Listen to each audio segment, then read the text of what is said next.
So, good afternoon, everyone. As I said, it's great to see so many of you here today for our event, Listen to Me, Sister, all based around this fantastic book. I don't know whether any of you or many of you have had a chance to look at it. There is a copy or a couple of copies out on the 3 copies on reception, 2. And obviously, some of you may have bought a raffle ticket, so good luck to anyone that has, because the prize is a copy of this fantastic book, which you will be hearing more about as we go along. So just a couple of housekeeping rules. Notices, sorry. Fire exit. We're not expecting the fire alarm to go off today. If it does go off, we're all going to head out this way, down the stairs, and it will take us out to the courtyard, which there's a car park, Marks and Spencer's, but just follow those of us that are readers because we know our way out. Toilets, there's accessible toilets and toilets, all toilets just over on the left as you come round the corner here. Okay, so we are going to be having a short break with tea, coffee, cake and savouries. Now, obviously, there is concern about hygiene. So we have got hand sanitizers. They'll be out on the food stations, drink stations. Please do use the hand sanitizers and please be responsible for yourself and others in terms of hygiene. And if you have any questions, then please come and speak to myself or Marianique, who will be hosting as well. We have also, as I said, raffle tickets for sale. So if you haven't bought a raffle ticket and you would like to, there will be an opportunity to buy a raffle ticket in the break. You may not have seen the work of Imani Grant, which is out, a display out in the reception. I'm just going to get Imani to come and speak to you for a minute to explain her work. So if you'd like to come, Imani, and explain. Hello, everybody. I hope you're doing well. So I'm Imani. I'm currently an A-level art student. I also do psychology and biology at Bristol Free School Sixth Form. So I brought some of my portfolio with me today. It ranges from art I did at some point during secondary school, GCSE and A-level, out just for display. Also, if anybody has any commissions or thinking of a gift for somebody. Yes. My contact details will be on the table. I've got some. I've got some business cards, with my number, and also I've got our Instagram and email, so that will all be displayed outside. Thank you. That's exactly what we need, enterprising young people. And the reason we asked Imani to display her work was because it tied in very nicely with the theme of today. So, she will be one of our readers, so you'll be meeting her again. So just a little bit about this process. So we decided, Roz and myself, Marianique, we've been having discussions about this for some time, and what we did is we invited 10 women to come and take part in this process, which the result of which you will be witnessing today. And the idea was that everyone was given a copy of the book, so we sort of set up a mini book reading club, which, for all we know, we may continue because it's been a fantastic process. And we asked all the 10 women to have a look at the book and choose 3 pieces from the book, which was really quite challenging because the book is so rich. There's so much fantastic stories in the book. So we asked everyone to choose 3, and I know people were sort of tearing their hair out. It's like, I don't know which 3 I'm going to choose. And then after they chose 3, we then said, you need to whittle it down to 1, which was even more of a challenge. So we may have Daughters of Listen to Me, Sister 2 and 3 in the future with the other pieces that they didn't get a chance to read.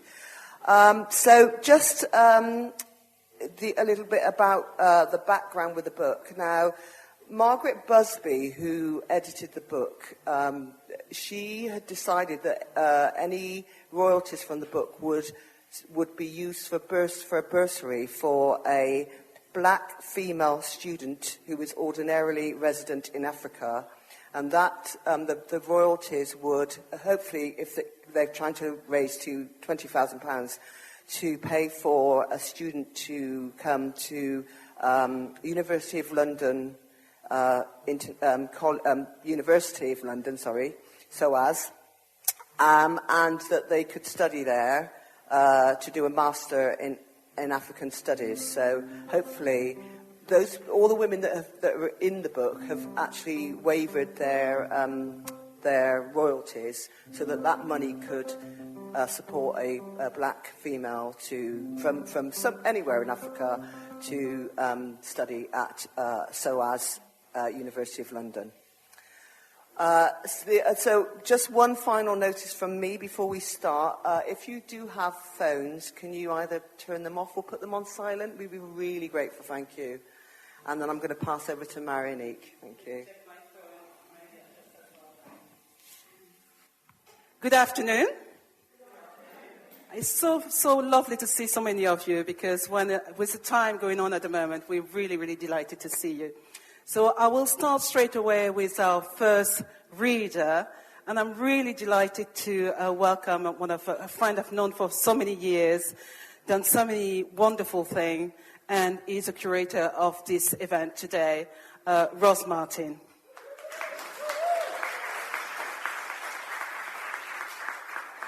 Thank you, Marinique, and good afternoon, everyone. I struggle to decide what to choose, and I'm actually reading something which isn't mine. I'm one of the contributors to this amazing anthology. My piece is by Angela Barry, Without Prejudice. Susan had a clear view of Claridge's foyer, its sweeping staircase, crystal chandelier, and ornate tubs of billowing white roses. Beneath the great doorway, she saw a young black girl. She seemed angry, bristling. She was looking straight at Susan, who touched her pearls and blinked her eyes. The roses faded. The livid face of the stranger was still staring at her. The girl strode towards her, high heels clicking on the tile, then muted by a plush carpet as she wove between the buzzing tables. "Hello, I'm Essie." The voice carried the South London vowels Susan hated. "And presumably you are..." By then, Susan had made her assessment. The distasteful accent was coupled with precise syntax. The girl was not quite what she'd expected. No ripped jeans, no visible tattoos or piercings, but despite Susan's discreet email warning her about appropriate attire, here she was, loud and conspicuous at Claridge's. Nothing refined about those primary colours, nothing subtle about the look on her face. But Susan was ready. With a studied smile, she got up and extended her hand to the first blood relative she had ever met, Susan. Her hand was left floating untouched in the space between them. "And you are?" The girl repeated, eyes flashing. "My Aunt Abina, my mother's sister, you know, the sister you treated like shit." Susan sat down, stunned by the immediate attack. She'd hoped the first half hour would be spent talking about university entrance and such, but no. She tried to focus on what? The skinny body, the blazing African scarf on or the tight coils of hair standing about the face. She settled on the girl's skin, black, gleaming and pulled, tight across sharp cheekbones, the way hers had been 30-odd years ago. She hated it then, and that thought steadied her. "Sit down, Essie. Please, don't make a scene." For the first time, Essie's armour seemed to slip. Her face was stamped with "bugger off," but her hands nervously pulled at a large manila envelope from her bag. She continued to stand immovable while deaf servers maneuvered around her. Finally, she ripped open the envelope, causing a few tea drinkers to glance at them. "My mother wanted you to have these. That's why I'm here." Still standing, Essie took out the first document and in a quiet hiss said her last will and testament.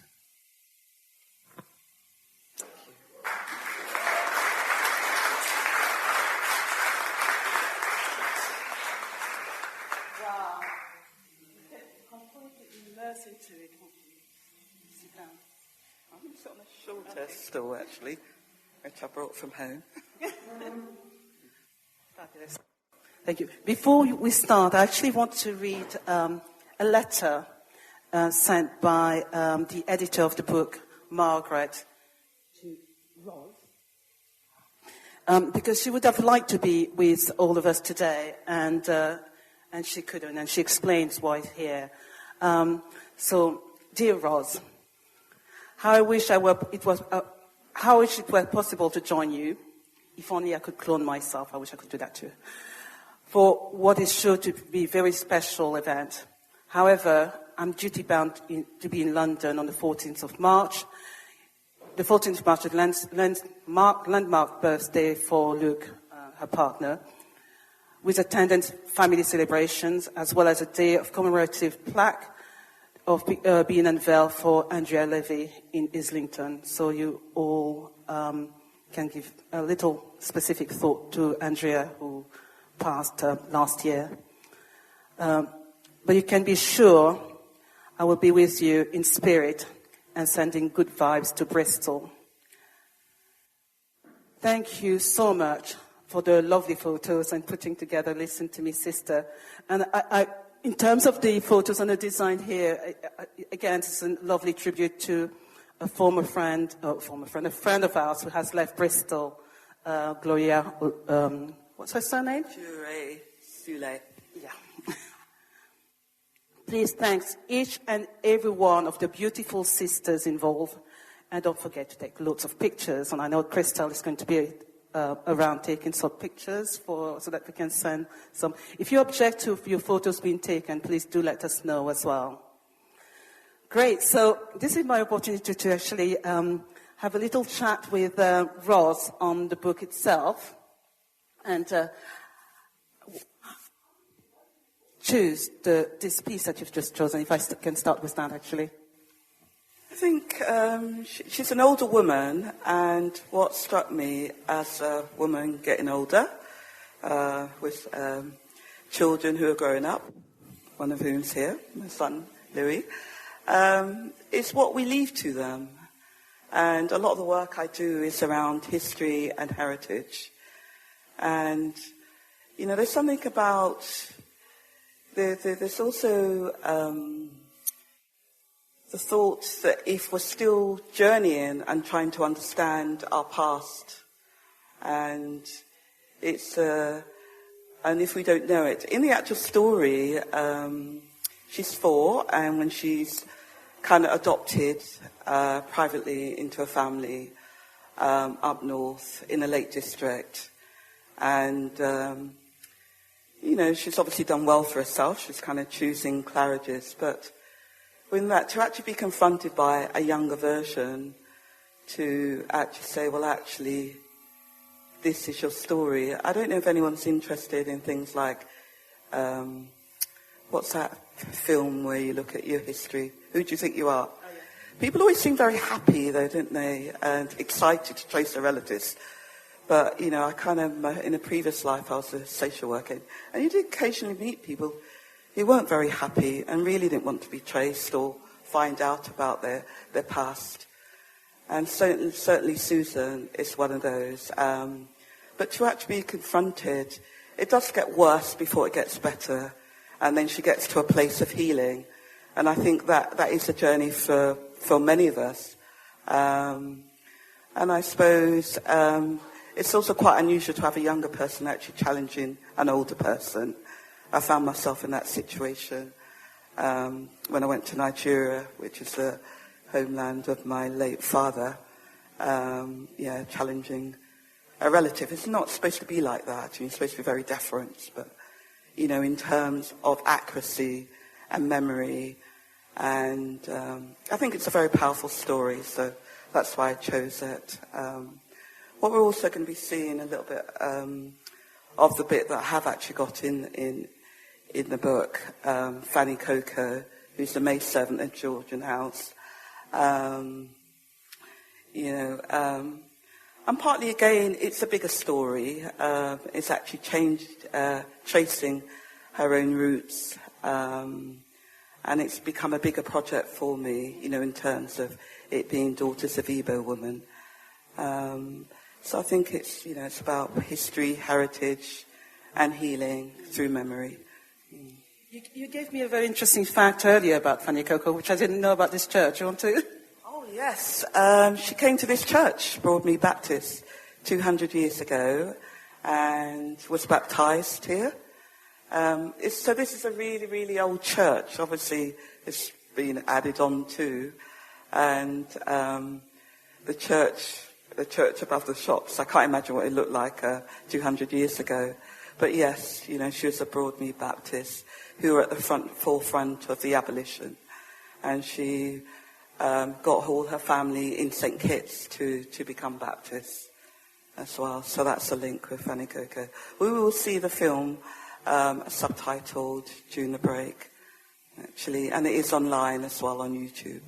Yeah, being rendered visible in the Georgian House. And the reason why I felt it was important, because it kind of gives a history and a story, and I think for many of us it's important that we have a sense of what's gone on before and how we make links with our past to understand the present. Thank you. Fantastic story. I think it would be read by one of the readers later. Can you also tell us, how did you get involved in this overall anthology?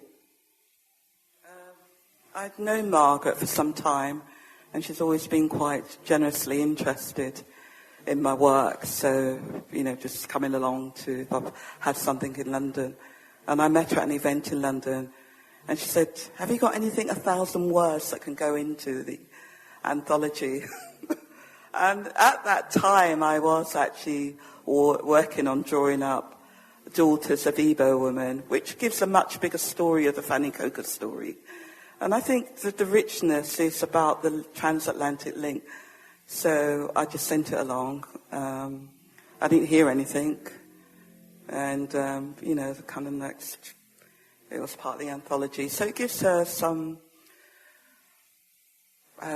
which I think is quite right, really, some kind of a longer life and fitting into the landscapes, which I think with the anthology you have, it's divided, I don't know if anyone's seen it, there's kind of pre-19th century, and then there's 20th century, and all the writers in their decades. So we kind of got some younger writers right up to the 1990s. And it's quite interesting looking at themes, common themes that come up, or issues that kind of concern us, or kind of just poetry. It's very, very rich. And I think working with the other readers as well, I think quite often with anthologies they just sit on bookshelves. I certainly collect them and they just sit on my bookshelves. So I was recovering from a knee operation and kind of obviously I've spent time to read, and it just felt, I just started looking at anthologies again, and certainly each person's eyes is quite fresh, and I think reading is such a rich experience that enables us to enter worlds and understand the world, a little bit differently from other people's perspective. So I really thank every single, woman and young person, the youngest of us is 13, who shared the journey and opened up the anthology, because, exposing parts of it that I wasn't even aware that was in the book there's 200 writers. There's an absolutely lots and lots of stuff in there. I remember when we were discussing the anthology, you were very adamant about having a range of women from different backgrounds really working together, and you took it as a big project of sisterhood. Do you want to tell us a little bit more about what's behind the whole project as well? I think the women really can speak for themselves, but it's about just coming together and reading aloud extracts. And some of it is about just finding a voice, you know. I mean, some bits you could disagree with or might make you a bit angry, but I think for a lot of people it's just recognition, you know, whether it's kind of riding a tuk-tuk and, you know, just, I think some of the pieces that you hear, like the ode to my grandfather on the Somme, you know, the connection of our history and heritage is so rich. Having Saji and Nagina, again, has been, you know, powerful actually putting, you know, their own perspectives on the project and actually kind of choosing passages that resonate. I think for all of us as women, we do have a common experience, so how we choose to stories and extract that speaks to us is just part of the journey. And I hope it's been fulfilling. Has it? Well, thank you so much, Rose. If you can put your hands together, really fantastic. Thank you. And we'll move on. You'll have the experience of hearing every single readers, and Rose will introduce the next one. Okay, so our second reader is someone who I have sat in my car with for many a late night having long conversations about trying to put the world to rights. And this is, I'd like to introduce Patricia Anderson. Thank you.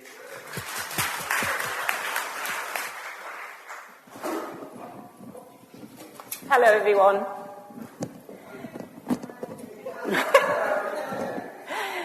Can you hear me properly? Yeah. So my poem is by Barbara Chase Rebold, who is a highly acclaimed U.S. Visual artist, sculptor, novelist, and poet. Amongst her numerous honors are the Carl Sandburg Prize for Poetry, the Women's Caucus for Arts Lifetime Award, and in 1996 she was awarded the French Order of Arts and Letters. She's an inspirational powerhouse. I was deeply moved by this beautiful and poignant tribute in honor of our unsung hero of color at the Somme. But if I may, I would like to extend the honor and the tribute to include all of our unsung heroes of color, both men and women, who have made significant contributions and sacrifices, not only at the Somme, but in other wars. So it's my great privilege to share her words with you today. Ode to my grandfather at the Somme, 1918, for James Edward Sanders, 1898 to 1966.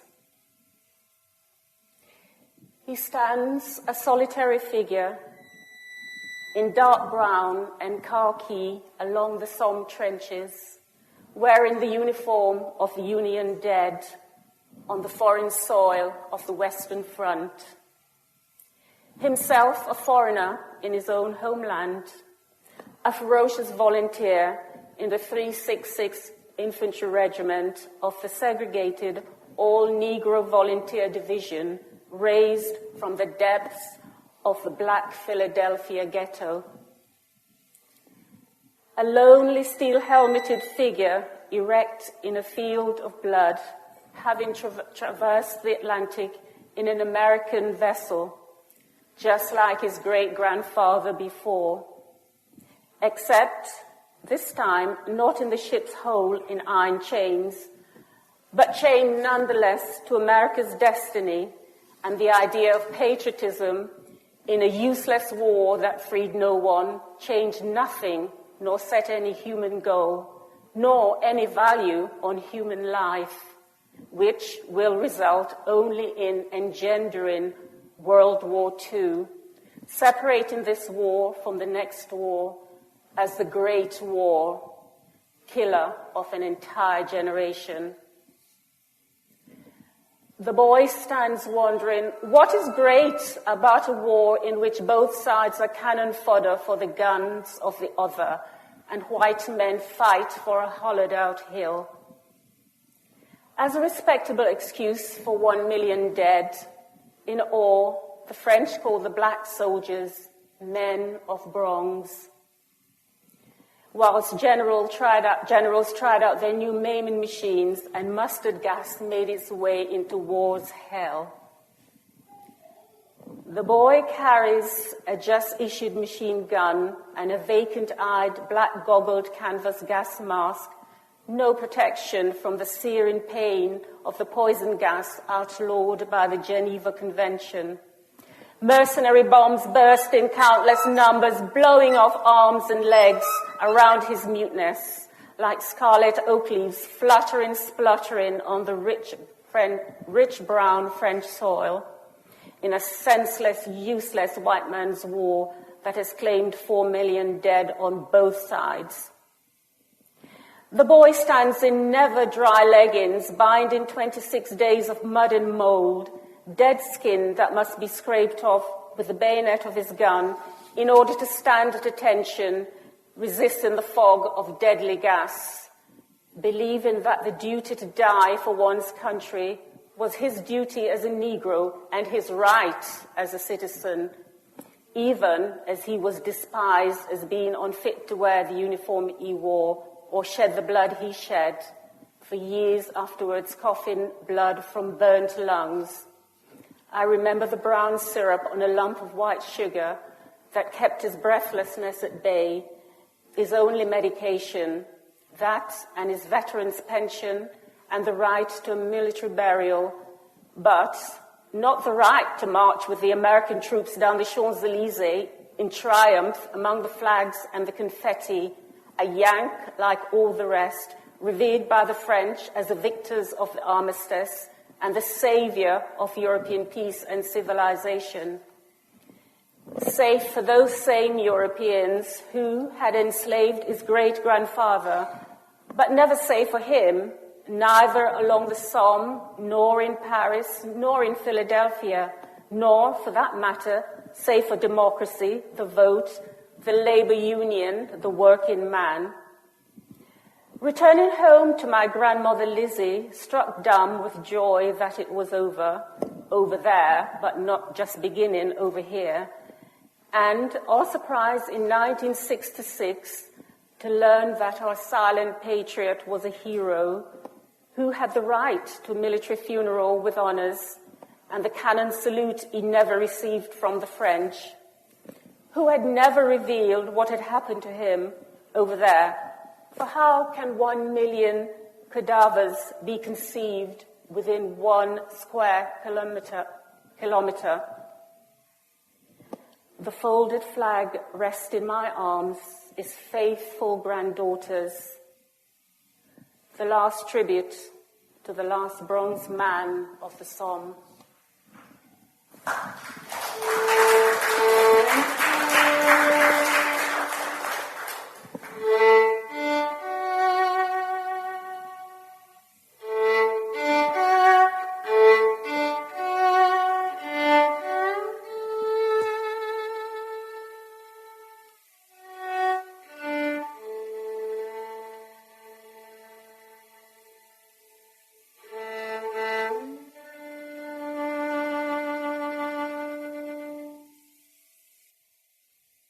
Wow.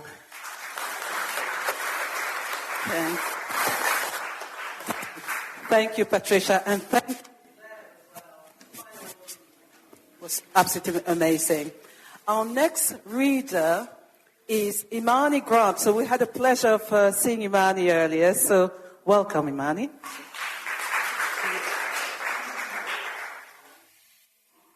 Hello again. So I'm reading a piece called Sunita, and it's by Chibundu Onuzo. So born in Nigeria, she moved to England when she was 14. She began writing her first novel, The Spider King's Daughter, 2012 at the age of 17, and it was published by Faber and Faber when she was 21. The novel won a Betty Trask Award and was shortlisted for the Dylan Thomas Prize and the Commonwealth Book Prize. After this, she won many more prizes as well for her work. Sunita. Delapo twirled the strand of premium Brazilian hair around her finger, round and round until the dark hair completely covered her nail. It was a tic for white girls. This constant fiddling with hair, flicking ponytails, running hands through locks, tucking strands behind ears, sweeping ringlets aside, tossing males back, seduction rippling in a million follicles. Annette's boyfriend had tried to run his hand through her afro once. His fingers remained painfully stuck at the roots, his nails snagged on a tight curl. Herbert would have been able to poke his pink fingers into her new tresses, rising until he reached the contraption of cornrows and thread that held it all together. It was a good weave. It was not stiff, proclaiming by its rigor that it was a helmet of synthetic fibers, immovable in the face of earthquake or hurricane. Her weave bounced, swayed, flew into her mouth at the slightest gust of wind. Her weave was smooth, silken, glossy, and buoyant, advert for Pantene, and yet she was dissatisfied with her new look. First there was the unnaturalness of it. Real human hair from somebody else's scalp now framed her face and rested on her clavicles. Then there was the cost of £300. There had been cheaper options, hair swept from the cutting floors of salons and stitched onto a double-wefted track. Mongrel hair, her auntie said, assembled from 100 different heads, coarse strands, smooth strands, blonde strands, red strands, grey strands, all dyed a uniform black that hid their imperfections. Get quality, her cousin said. You can reuse quality. Wear it, wash it, use it again. Wear it, wash it, use it again. There's nothing wrong with her new weave. John, a course mate in whom she had once harboured a vague interest, had said to her, "Love the new look, dollop? Very glamorous." "Actually, I'm calling myself Dolly now," she had wanted to reply, but he was gone. Striding away in his amber creamy shirt, body of a band lead, brains the consistency of hair gel. She had been christened Dollop by the girls in her Wiltshire boarding school, their slender Anglo-Saxon tongues unable to wrap themselves around the chunky syllables of Delapo. Dumpling Dollop, dimple dolent. She had been chubby back then, breathless at the sight of a lacrosse stick. She lost weight in the summer before university, sprinting on treadmill for an hour each day, living on nuts and red berries like a squirrel. She had lost 30 pounds in 2 months. She should have lost her nickname as well. "Don't tell me you introduce yourself to people as Dollop," her mentor Daisy had said in their first meeting. "That makes you sound like a blob of cream on the end of a spoon." No one can pronounce Delapo. And nobody can pronounce Adeasi. Doesn't mean I call myself dazed. I walk into a room confidently with my shoulders back and say, "Hi, my name is Adeasi. But you can call me Daisy. Now go on, come back and introduce yourself again." Delapo had been sent out of the room twice for introducing herself as Lapo and Olap. Finally, she had come up with Dolly. "Take a seat, Dolly," her mentor said. "Now we've given you a name, let's talk about your hair." Delapo loved the afro now hidden under her weave, loved its untamable, uncombable spool, loved the extra inches it added to her height, loved the mushroom silhouette of her head in photos, loved hair that grew up instead of down, gravity-defying, extraterrestrial hair. That's fine if you want to work in advertising or publishing, or media, or fashion, or maybe even engineering, but certainly not banking. Daisy said, "My friends like it. White friends or black? Does it really matter? White or black? Mostly white. They think it's funky, edgy, and cool, don't they? What's wrong with that?" She'd been paired with Daisy by Diversity Unlimited, a recruitment firm that helped companies fill up their ethnic minority quota. Daisy had worked for 7 years in the investment bank. Daisy carried a red leather bag with slim curved handles, discreet silver letters spelling out Prada under the zip. Daisy more structured dresses, thin black heels, milky pearls, minimal lipstick, dramatic eyeshadow, and cascading hair that swept below her shoulders. Daisy's hair cost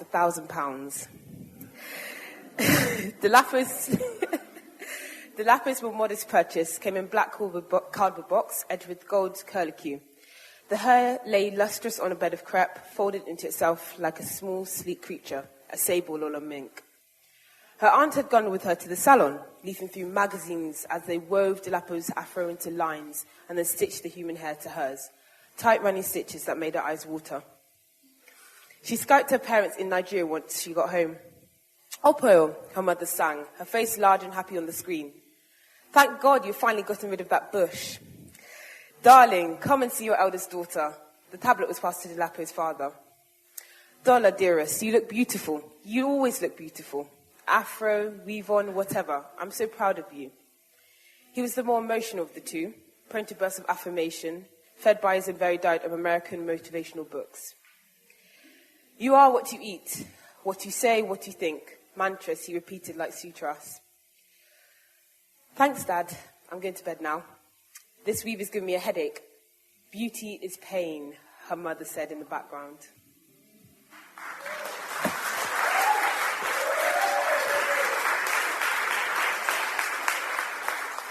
So my reason for choosing to read that piece from the anthology is because I relate to Delapo's story. For secondary school, I went to Bristol Grammar School, which is predominantly Caucasian school.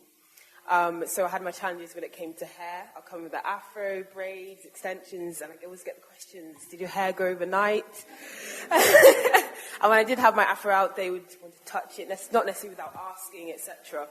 So I thought I related to Delapo in the sense that she's in an environment where she has to be, like, I have to be at school, she has to be at work. But she's not able to fully be herself, express herself through her hair. She has to sort of put on this mask, this actor's costume, to come into work every day. She can't just be herself. So my hope for people reading this and internalizing this is that you can be yourself. You know, whether you're at work, you're in school, you know, flying abroad, you can just, you can just embrace yourself and go to a workplace with your natural hair. It should be accepted. I hope there's a message through this. Thank you. So we're now going to have a musical interlude with Claire Martin. So Claire is actually Rose's daughter-in-law, so thanks.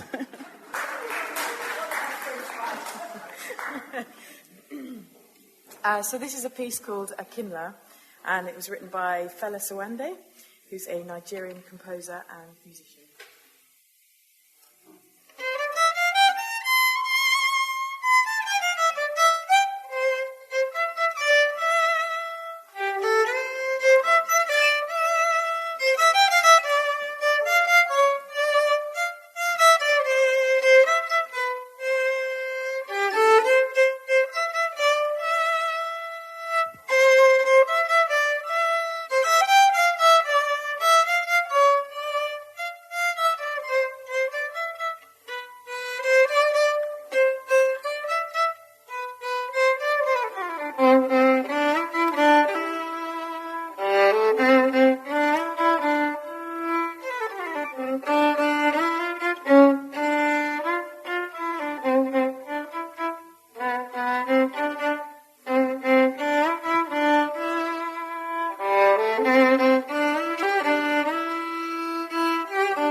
And our next reader is Sadia G.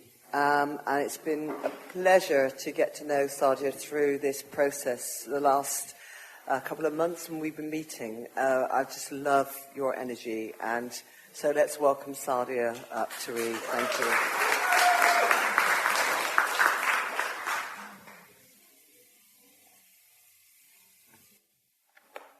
Good afternoon. Thank you. The piece I've chosen is called We Should All Be Feminists by Chimamanda. While I was promoting the novel in Nigeria, a journalist, a nice, well-meaning man, told me he wanted to advise me. He told me people were saying my novel was feminist. And his advice to me, he was shaking his head sadly as he spoke, was that I should never call myself a feminist. Since feminists are women who are unhappy because they cannot find husbands. So I decided to call myself a happy feminist. Then an academic, a Nigerian woman, told me that feminism was not our culture. Feminism was un-African. That I was calling myself a feminist because I'd been influenced by Western books, which amused me because a lot of my early reading was decisively unfeminist. I must have read every Mill and Boon romance published before I was 16. And each time I would try to read those so-called classic feminist texts, I'd get bored and I'd struggle to finish them. Anyway, since feminism was un-African, I decided to call myself a happy African feminist.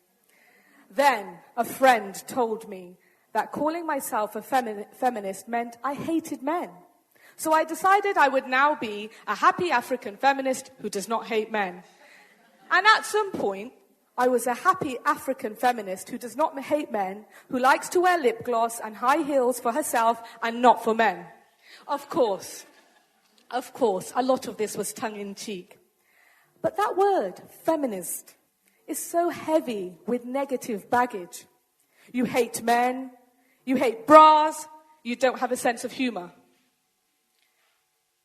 Gender matters everywhere.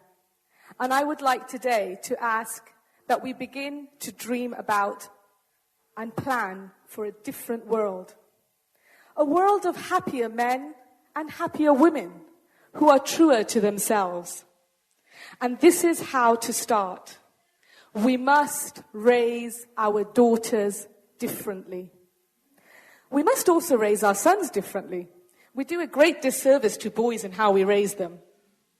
And then we do a much greater disservice to girls because we raise them to cater to the fragile egos of males. We teach girls to shrink themselves, to make themselves smaller. We say to girls, you can have ambition, but not too much. Aim to be successful, but not too successful, otherwise you would threaten the man. You will emasculate him. But what if we question the premise? Why should a woman's success be a threat to a man? What if we decide to simply dispose of that word, emasculation? Marriage can be a source of love and joy. But why do we teach girls to aspire to marriage and we don't teach boys the same? The language of marriage, often the language of ownership rather than the language of partnership. Both men and women say, I did it for peace in my marriage. When men say it, it's usually about something they should not be doing anyway. It's something they say fondly to their friends. Oh, my wife said I can't go to the clubs every night, so for now, for peace in my marriage, I only go on weekends. When women say, I did it for peace in my marriage, it's usually because they've given up a job, a goal, a dream. We teach females in relationships, compromise is what women do. We raise girls to see each other as competitors for the attention of men. We police girls. We praise girls for virginity, but we don't praise boys for virginity. We teach girls shame. Close your legs, cover yourself. We make them feel as though by being born a female, they are already guilty of something. So when girls grow up to be women, girls grow up to be women who silence themselves, who cannot say what they truly think, who have turned pretense into an art form. Gender is not an easy conversation. Both men and women are resistant to talking about gender and are quick to dismiss the problems. Some people ask, why feminist? Why not just say you're a believer in human rights? Because that would be dishonest.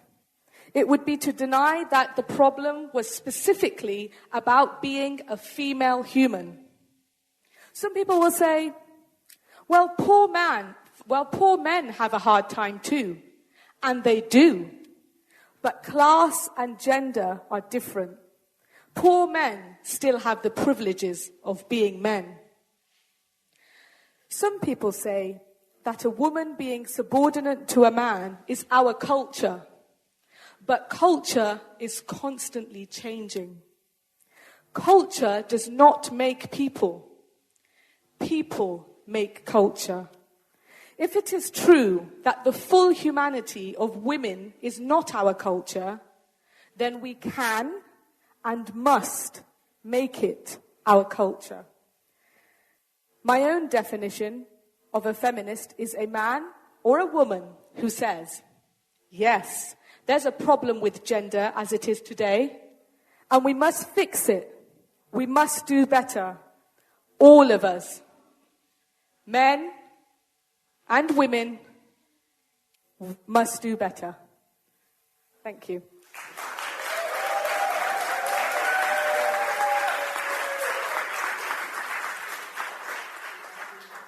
So that great extract, it's in New Daughters of Africa, and I chose it for a number of reasons.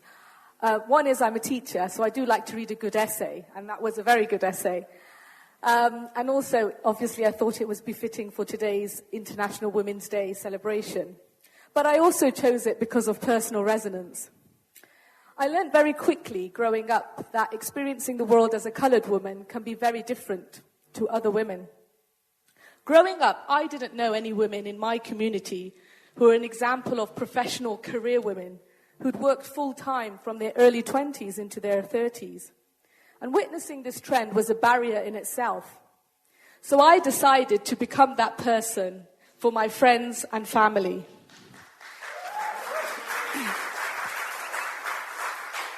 And I noticed how we grew into many coloured women who were working full-time passionately for many years in very rewarding jobs.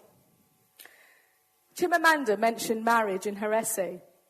And the Quran describes marriage as an experience of peace and tranquility. However, I saw, growing up, many women in the Pakistani community staying in marriages full of animosity and bitterness, less due to financial reasons and children, but more so because of the "what will people say" phenomena. Ironically, what will other women say? So I decided not to be that person, and left a marriage where verbal patriarchal abuse was accepted as a male attribute.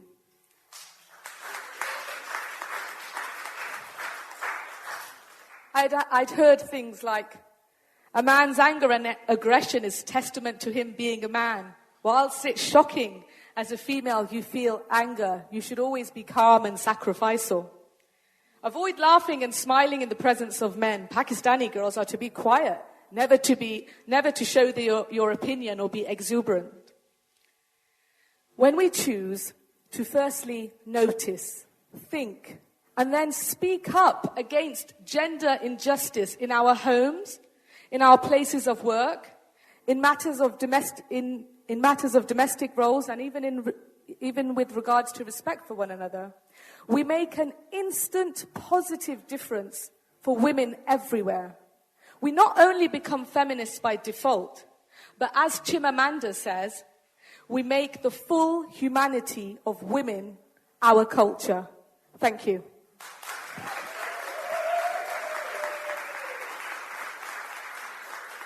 Fantastic. Thanks, Stadia. Okay. Wow. So our next reader is my daughter, Christelle Pelliquet. She's not actually my daughter, but she's a little bit like my daughter.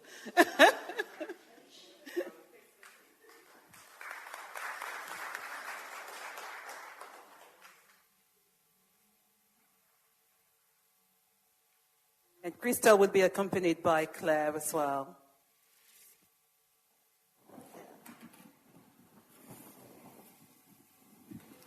Hello, thank you, Mother. So the piece I'm going to read today is called Mama, which is my mother, which is very fitting. And it's by Akosua Busia. And some of you might know her because she played Nettie in Color Purple, the film that was done quite popular. And she was also the screenwriter for Beloved, which was one of the books by Toni Morrison.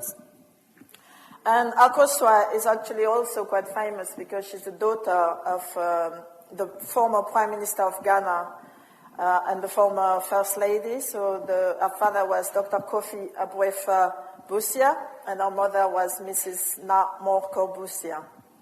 So I've chosen this piece, first of all, because it's International Women's Day, and actually it's very similar it's very linked to the whole feminism and the role of women in society.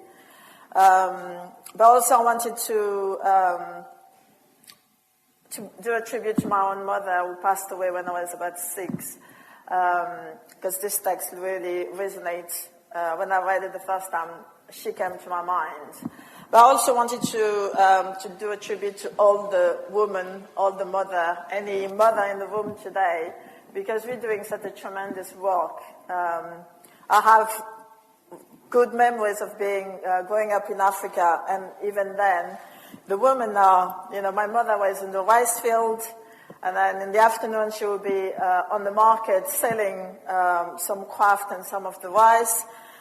And then at the same time she has to keep her house, and then always having me strapped in her bag. And many women in Africa still do that today. So they are doing an immense job and not always being recognized. And again, in our society, we're doing the same. We're trying to balance, work, our family, not even just one work. We're doing about 10 projects at the same time. So this is for all of you, and the piece is called Mama.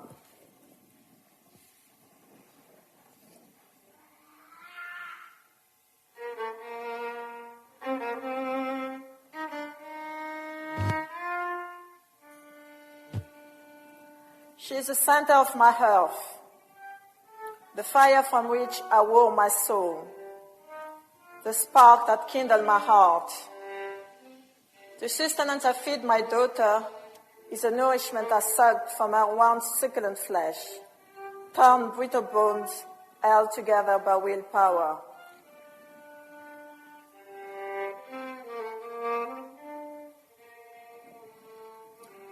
She called upon the force with which she once uprooted trees, replanting them in richer ground to revive them strong. With holes in her bones and nails like steel, painted blood red, she dig into tomorrow. From scorching hot tar, she carves a road for us to travel. Walk, she tells us, knowing she has prepared the way.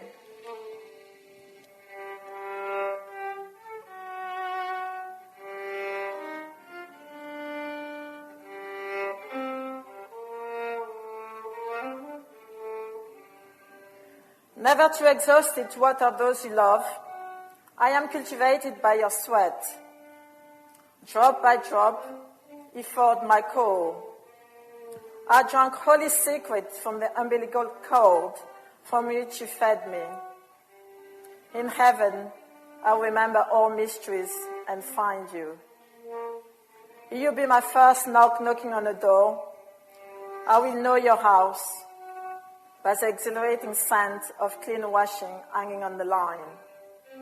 For like fragrance of frankincense and myrrh, clinging beneath your skin, freshness has followed you from country to country, house to house.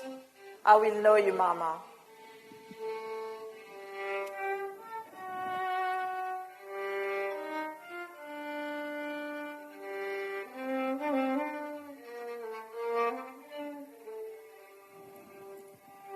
Grace be unto you, Mama. You are loved. I know you. From the beginning of time, you are love. Everlasting, I will know you forever.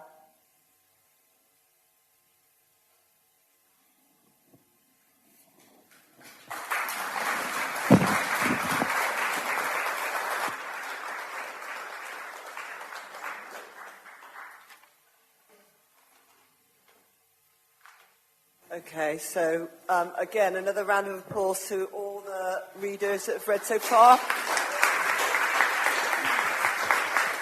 And what we didn't say at the beginning is for most of them, they've never done anything like this before. So it's been a really bold step, not just to read, but also to share their own stories within those readings. So we'd like to just really say what an honour and privilege it's been to work with you all, and just really feel that sisterhood for around the whole sense of International Women's Day. So it's been a great pleasure. And we're going to have a 20-minute break now. So there's tea, cake, samosas, pakoras, and raffle tickets. Thank you, Valerie. Raffle tickets.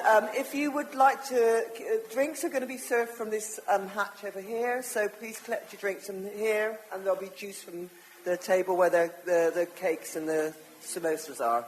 So, and mingle and talk and share your own stories with each other. So thank you very much.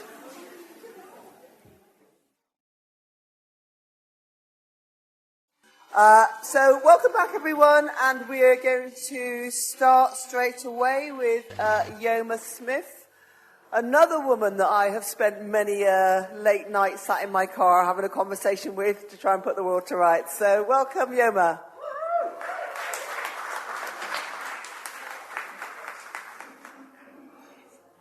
Thank you.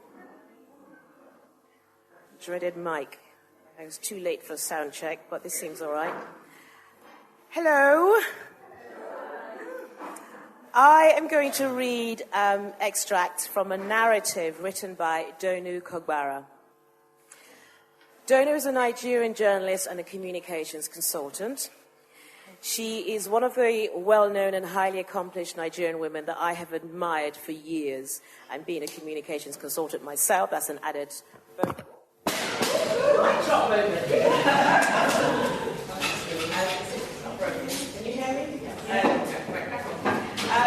Anyway, so she's someone I have admired for many years for her career in communications and activism, and for her presence and for her voice.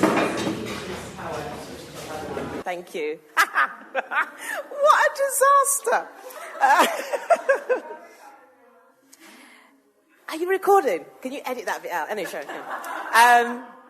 Anyway, so I was drawn to this particular narrative that I'm going to read because of the title. It's called Losing My Fragile Roots. Now, cultural heritage is important to me, and I often talk about roots. And although I sometimes have a transient interaction with my own roots, I do know that they are always there.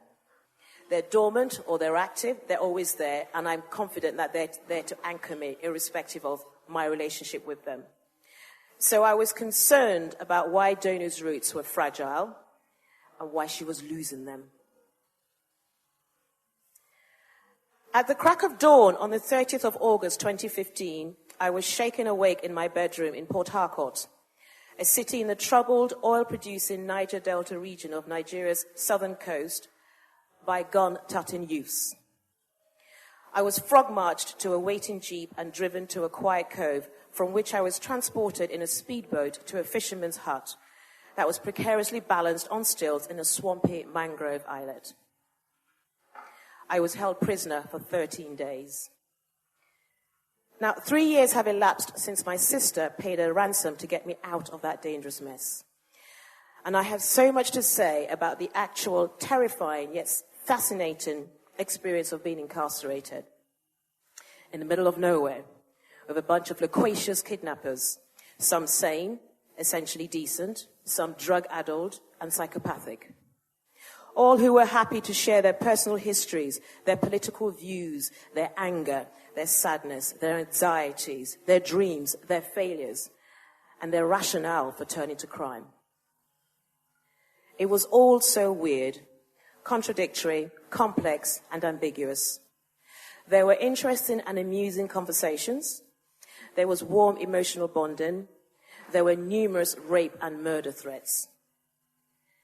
There were times when I was respectfully addressed as madam, and there were times when I was treated like the hated representative of a grasping, ridiculously pampered, and heartless elite that has abused the powers it inherited from the British colonialists in 1960 and has ignored, oppressed, cheated, impoverished, and killed the masses for decades.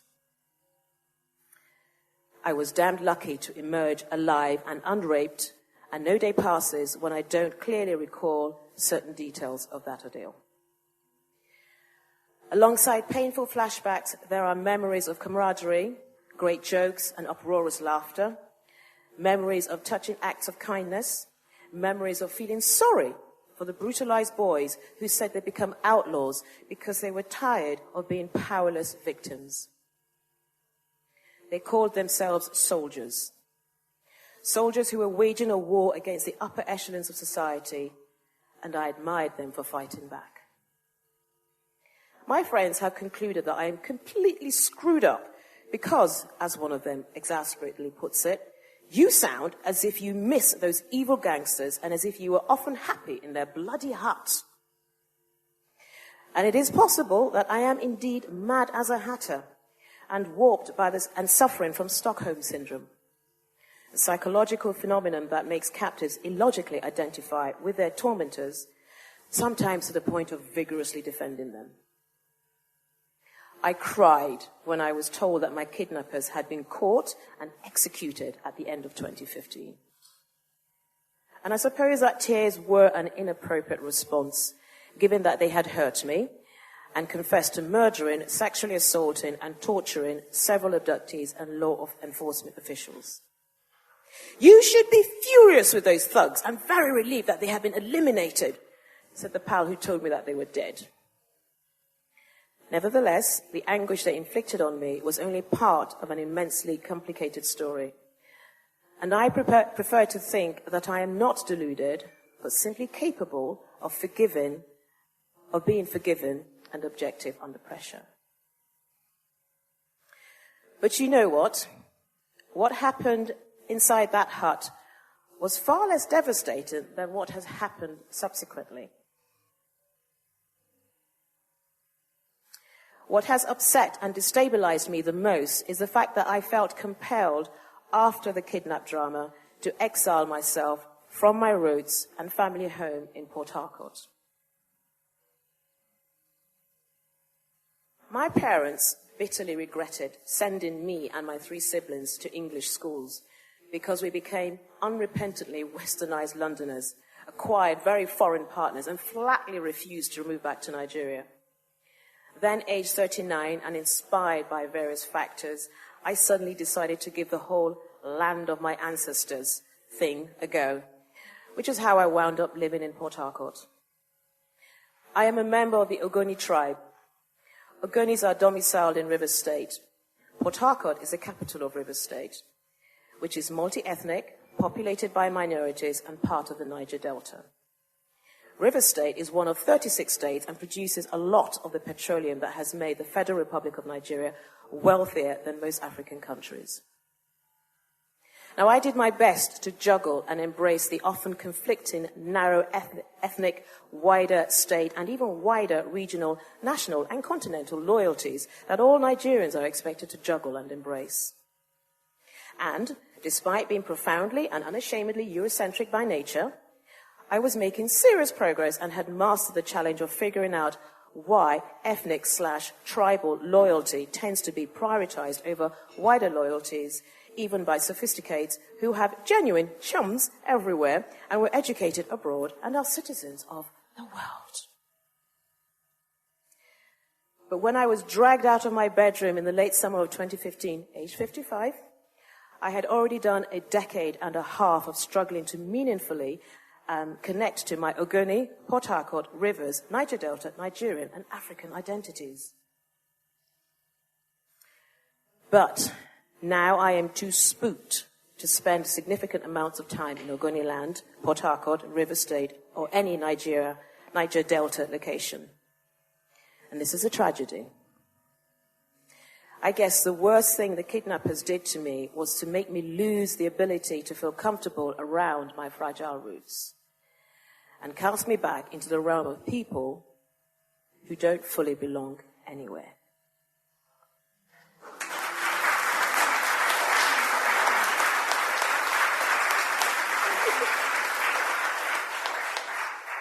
Thank you. As I said, roots are important to me, even though I have a transient relationship. And being a Nigerian myself, I have often most Nigerians do carry this whole sort of like tribal thing, language thing, citizen, country of origin, and so on and so forth.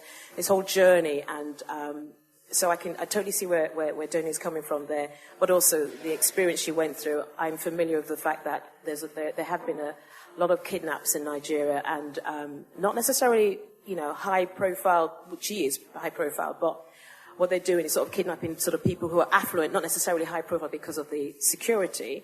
And so, it's because of the issue in the Niger Delta, the oil, the spillage, the ruin, the sort of the loss of wealth and community and society. So it's kind of, there's a lot going on there that part resonated with me, but also that I'm aware of, and it's kind of saddening, but we must be resilient and move on. Thank you.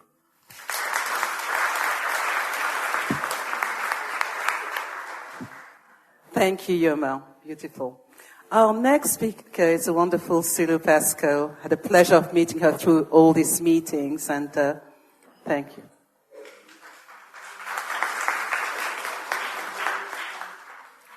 Hello, everyone. Can everybody hear me? I'm reading extracts from the Bedford Women. It was a summer's day in 1968. I was a small child on a visit to London to see my sister, Daphne. Daphne was reading English at Bedford College, my mother had told me. Nice, I thought, because I couldn't imagine reading anything better. All the way there, I'd been looking forward to seeing my sister. All year, I'd been longing to see where she sat and walked and slept and read English. And I was not disappointed.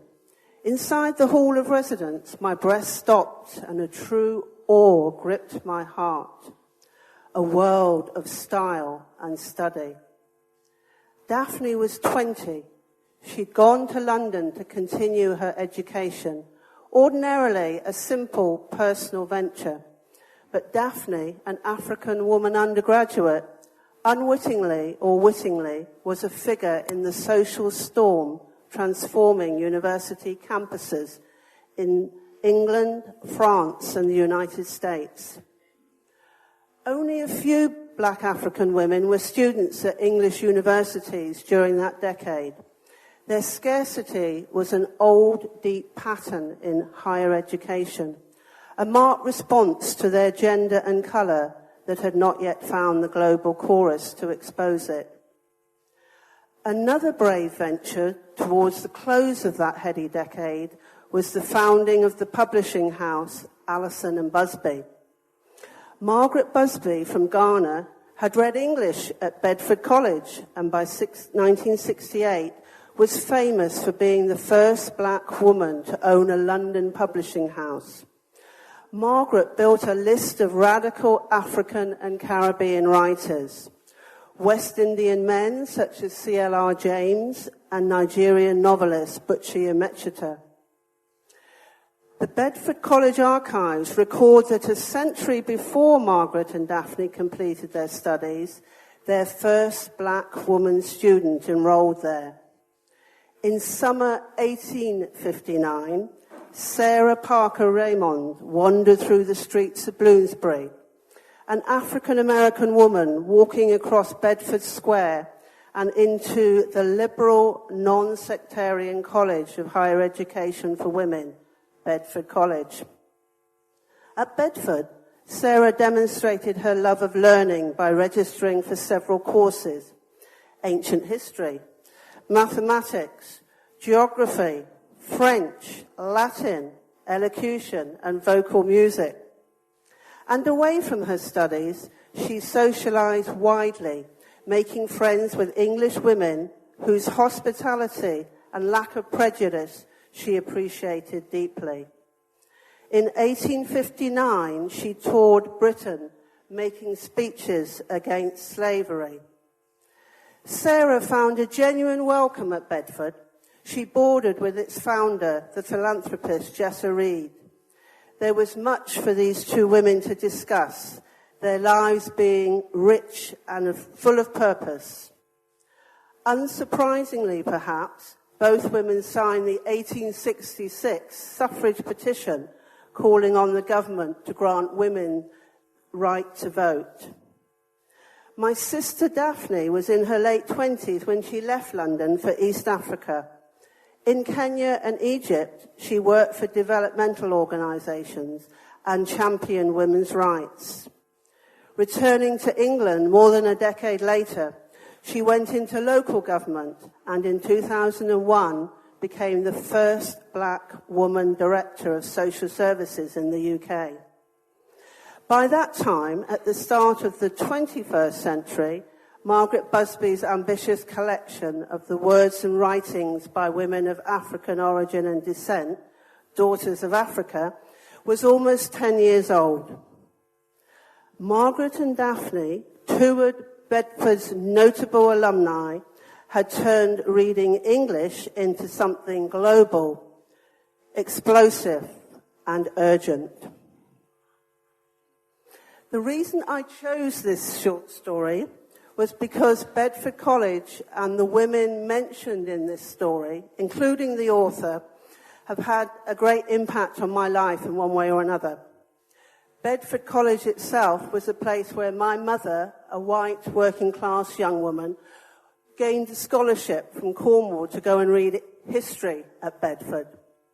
Fast forward, and in the sixth form, I was encouraged by my English teacher, who had gone to Bedford College, to apply to go to Bedford College to read English. Like Delia, I was awed when I went for my interview for a place at Bedford. But in the end, I decided not to go there, and I decided to read social sciences and went into social work.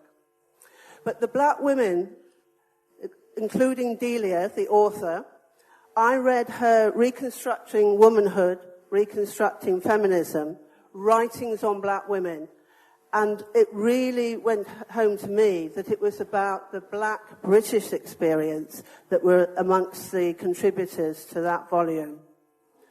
Margaret Busby, say no more.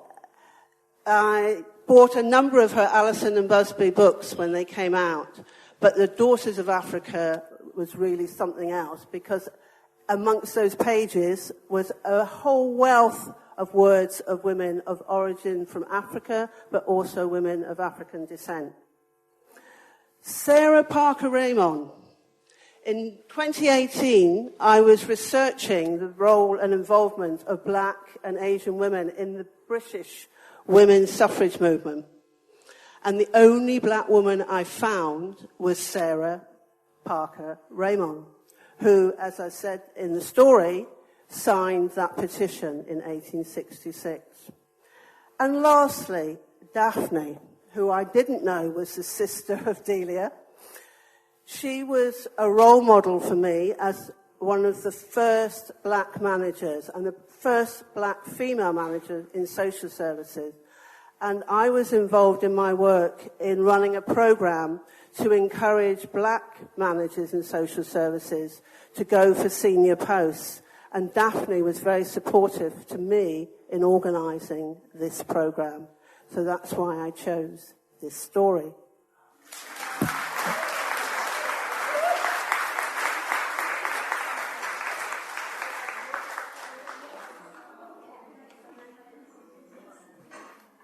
All those connections, and we had no idea that Sulu had those connections until she came along and joined the group. So that's just a coincidence, but absolutely amazing. Our next reader is Nagina Mohammed. Again, I've met Nagina through this process. And Nagina's one of those people that when she walks into a room, you just feel her warmth. And so I'm really pleased to Nagina to read her piece to you. Thank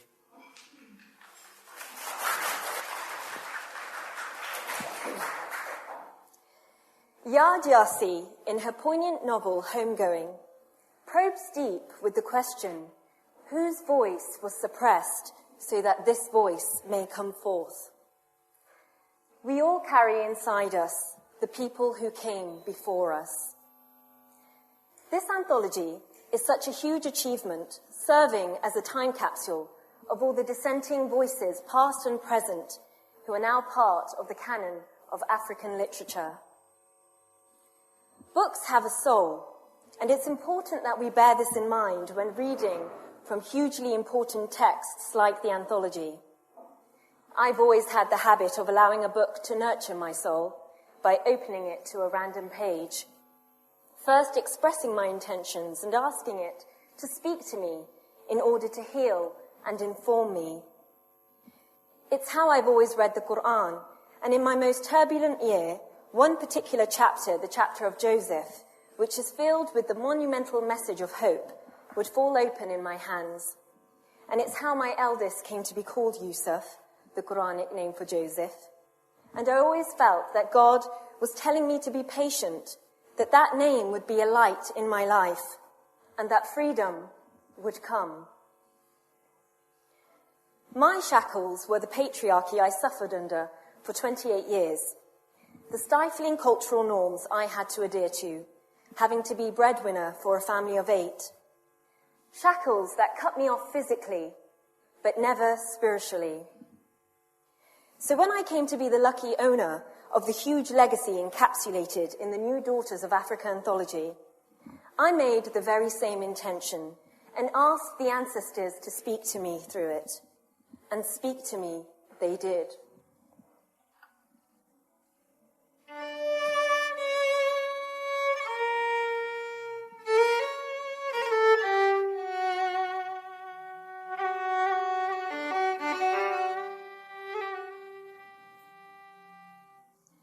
My freedom was not gained in a day, a month, or a year. To achieve it, I had to overcome both sorrow and fear. I walked across continents and centuries, many times stumbling, falling down on my knees. I died 1,000,000 times for my freedom. Not a day passed when I wasn't grieving, but I never gave up. Never stopped believing that I would reach the destination called freedom. Sometimes I cried for my freedom. Other times I died for my freedom. My body and soul became my own queendom, the ground beneath my feet, never there long enough to call home. Constantly I ventured to uninviting pastures unknown. I died 1,000,000 times for my freedom. Sometimes I was taken, sometimes I was used, other times I was tortured and abused. My tears of sorrow deepened the sea, broadening the divide between freedom and me. Rebellion gave me hope and determination. My resistance knew no boundary or limitation. I bore the scars of my captivity like tribal marks of identity. I died 1,000,000 times for my freedom.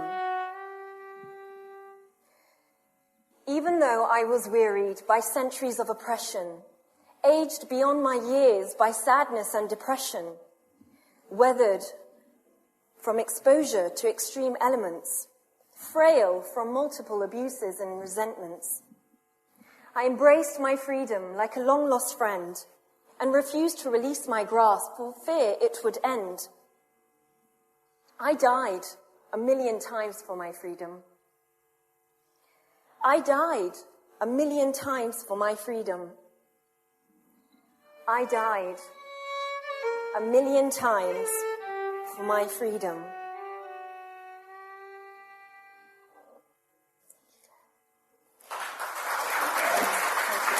Thank you.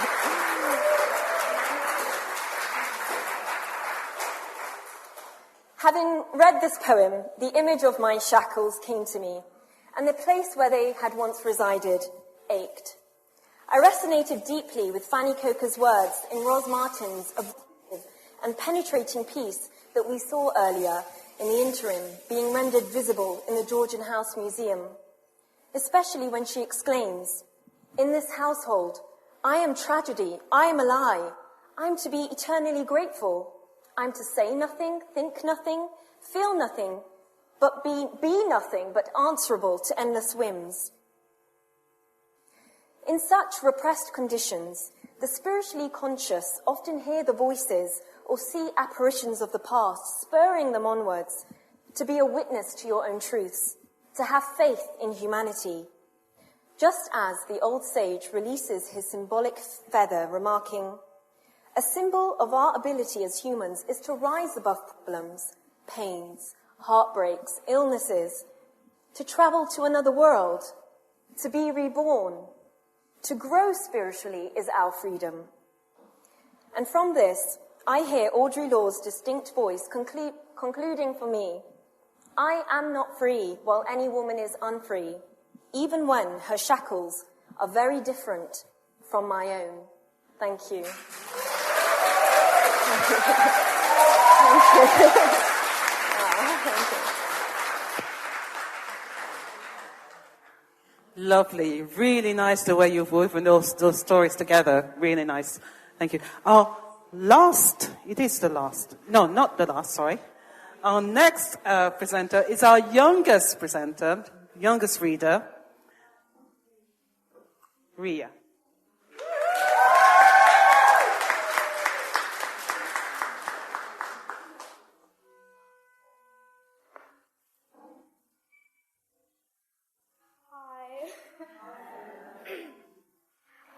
This piece resonated with me because it's about a tuk-tuk journey, and I've been on many similar tuk-tuk journeys in Colombo, Sri Lanka. The way it is written, you can feel every bump in the road and breathe in the thick, polluted, humid air. I identify with the writer's quest to find nostalgic food from her homeland. This is Tuk-Tuk Trail to Soya and the Stars. You venture into the dark, and it looms over and crowds your every space. Thick, even pushes into your earlobes like cotton wool. This hazy yellow darkness, choked with harmattan dust. You are boxed in by solid air, and you must breathe it in. You enter a tuk-tuk, the most rickety vehicle ever made, as if banged together from the spare parts of small cars, circa 1960 Austins, say, and old saucepans, panel beaten into shape, all loosely held by rusted nails and chains, and placed on top of what was once a three-wheeled motorbike, now an ungainly carriage with a snub metal nose.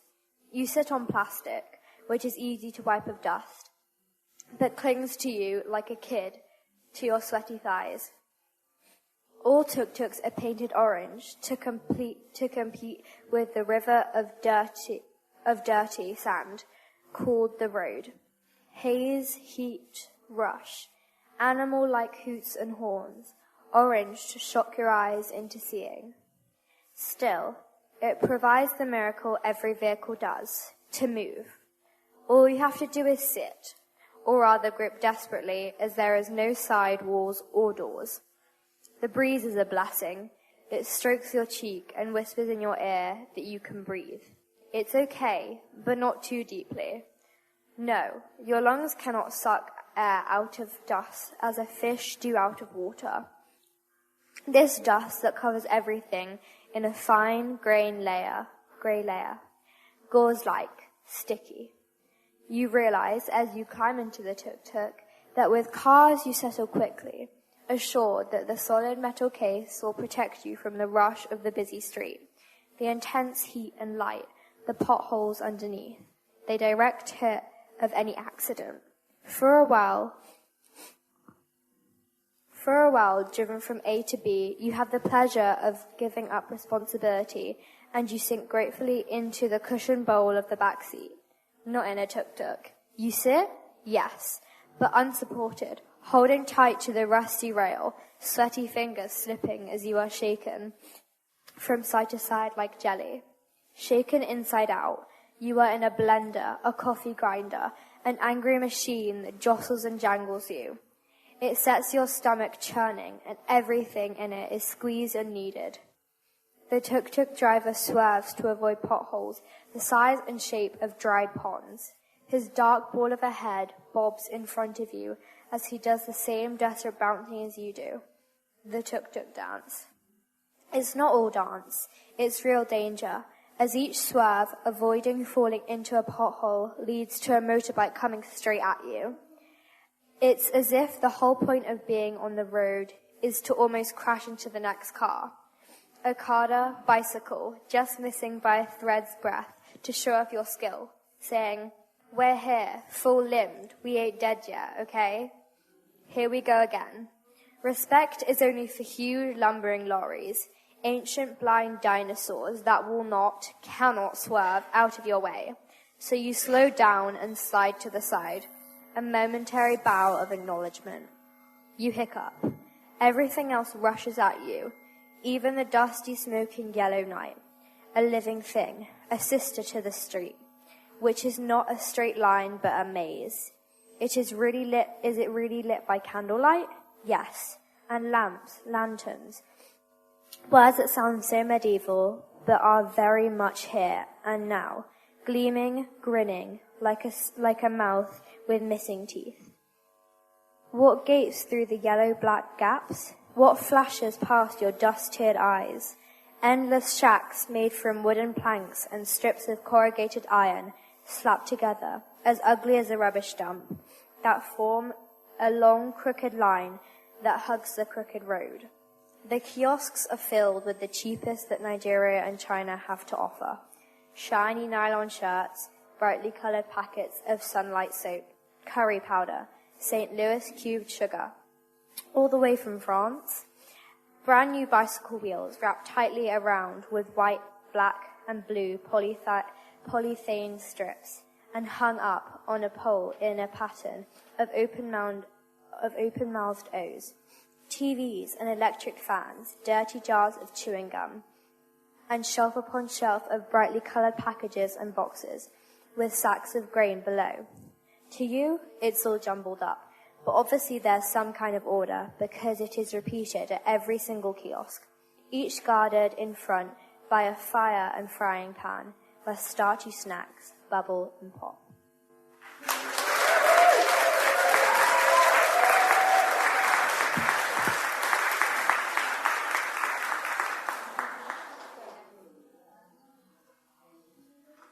Thank you, Ria.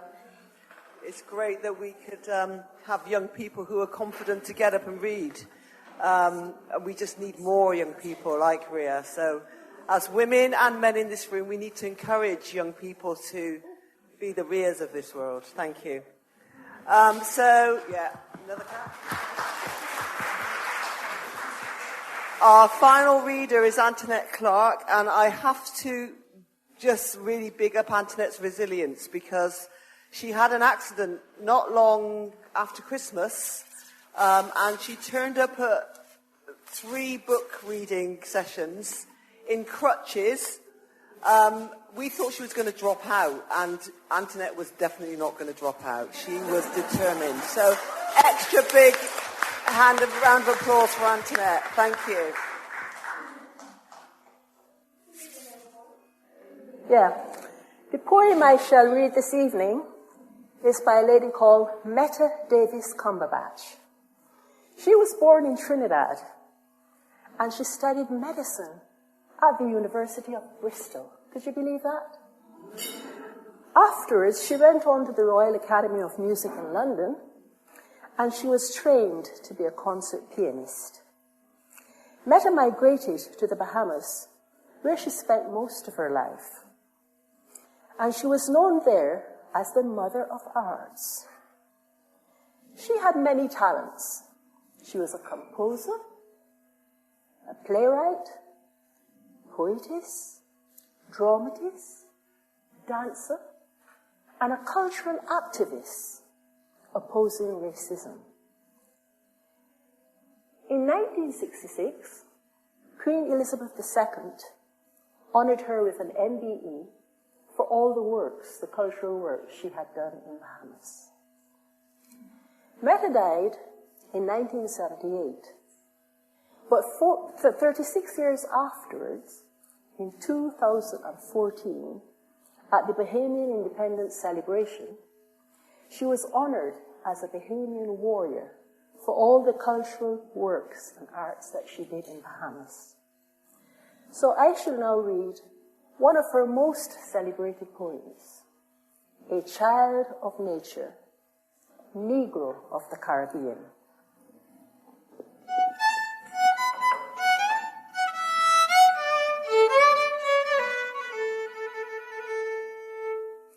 Shackled?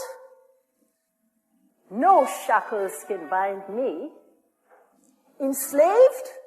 I am free.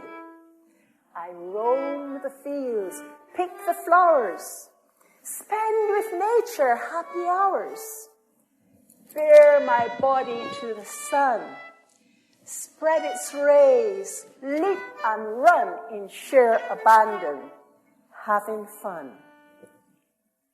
In little things, much joy I find. Nature to me is quite kind. The air, the sky, the land, the sea. Fruits in season are all there for me. The moon, it shines to bright my way. It bridges nighttime into day. With dancing feet and voice to sing, passing joys to me they bring. Much within my heart I learn, and many are the things I learn. I live, I love, I laugh, I sorrow. Each day brings with it tomorrow. I toil, I labor for my bread, for shelter for my weary head. Yet, lazing under a shady tree, I feel the world belongs to me. With mocking laugh and look of scorn, you seek to crush a child freeborn. You captophile, who would enslave me. You are shackled. I am free.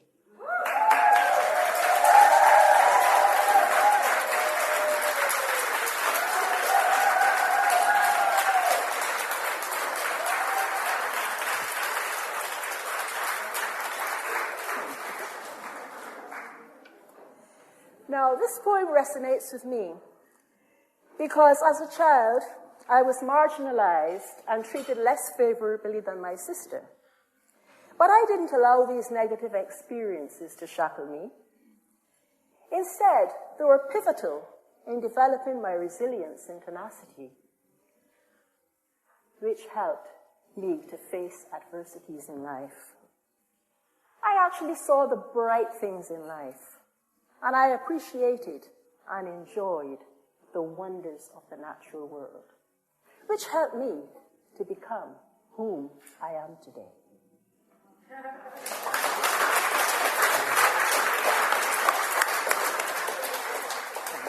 Thank you.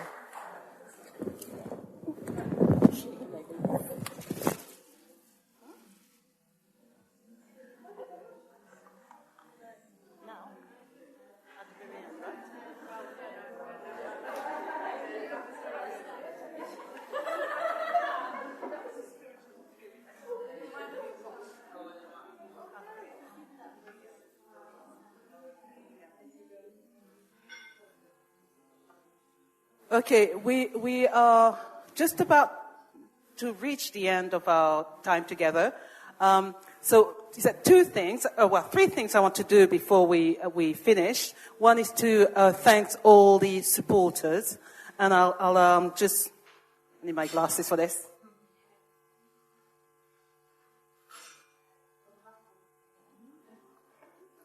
First of all, Broadmead Baptist Church, Lindsay and Ken, for enabling us to use this venue and hosting us today. Lorna, Valerie, Subita,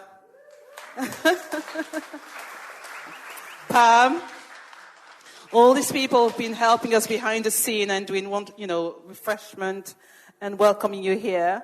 Want to thank David, Louis, technical support, and also our sponsor, the University of Bristol, the Centre for Black Humanities. We've got here Ruth.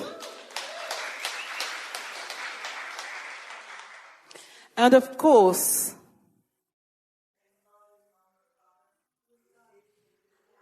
yes, the pre-chorus were amazing. Thank you. Thank you.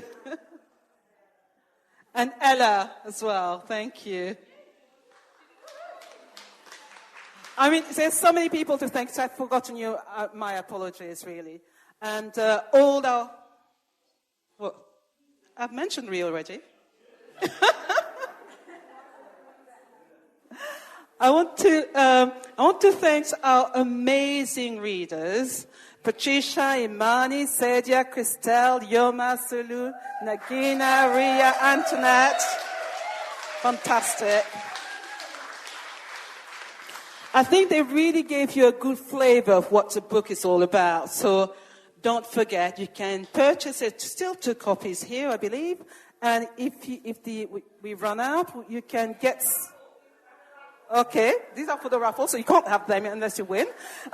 But you can get them from Waterstone, so so you can go and get a copy. But really do, in terms of the range of text that there is in it, really bring things alive in terms of poetry, short stories, non-fiction stories. Absolutely fantastic. Okay, talking about raffle, we're going to have a quick raffle now. And we'll end up with a wonderful piece of music by Claire Martin.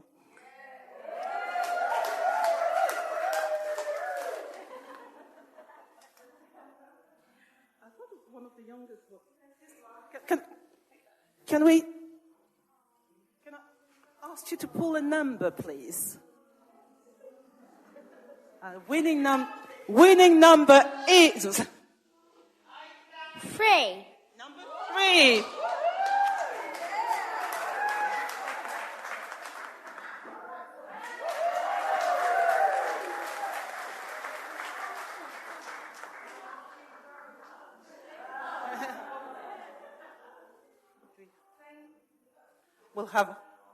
I'll get this. Can you pick a number for me?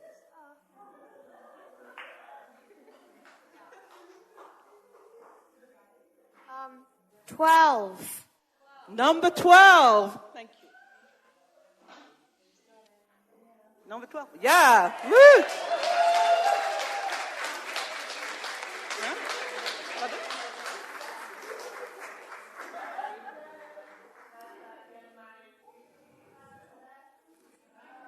Thank you. So, if we can have a last bow from all the readers, and Roz, our wonderful curator tonight, and of course Ruth. Come along.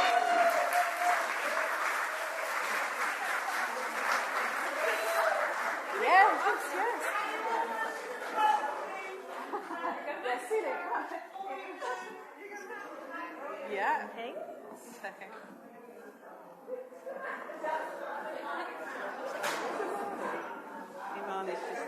Oh, she's in there. Can you smile? Oh, no, mine is full.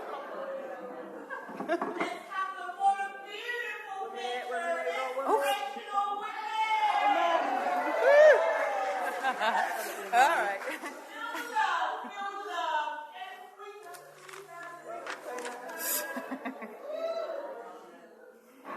So I'm going to just accompany this beautiful moment with 2 pieces, which were made famous by the beautiful singer Miriam Makeba. So.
Wonderful, Claire.